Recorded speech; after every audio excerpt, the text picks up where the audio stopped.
La rubrique culture de votre 64 minutes, c'est avec Dominique Chimbakala qui va nous rejoindre dans un instant. On va commencer en musique avec le Rossignol des Andes. Carnaval estás llegando con muchos colores, trayendo frutas y flores. Ay, qué dulzura es la vida. Carnaval estás llegando con muchos colores, trayendo frutas y flores. Ay, qué linda es mi comparsa. Que viva nuestra comparsa.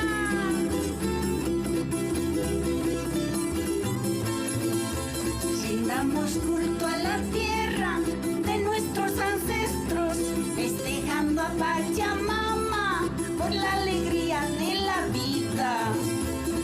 Damos culto a la tierra. Bonsoir Dominique, ravi de vous retrouver. On vient donc d'écouter Luzmila Carpio, une des représentantes de la musique traditionnelle bolivienne. Oui, Luzmila Carpio, c'est une vedette de la musique andine.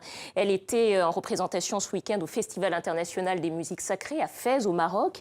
Alors, Luzmila Carpio, il faut le savoir, c'est vraiment une chanteuse qui se distingue par une voix cristalline, on l'a entendu, par ses textes dans lesquels elle chante, par exemple, les arbres, la terre, les oiseaux. Vous allez voir, on va écouter.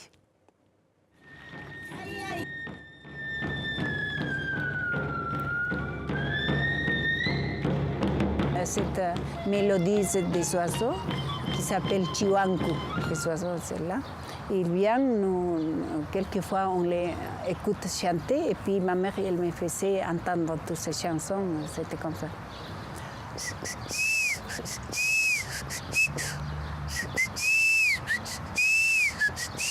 Et nous on l'interprète comme ça, on les déchiffre comme ça.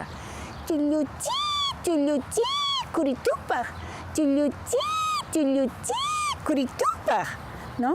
Qui ça veut dire, et il est en train de chanter en quechua, faites que tombe la pluie en petites gouttes, faites que tombe la pluie. Il est en train de prier les oiseaux, à tous les êtres qui sont dans la nature. Faites que tombe la pluie pour que les vers en terre ne soient pas assoiffés.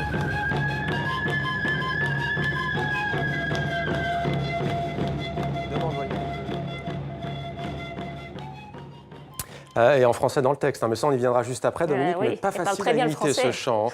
Chanter la terre, la nature plutôt, c'est une façon de la perpétuer.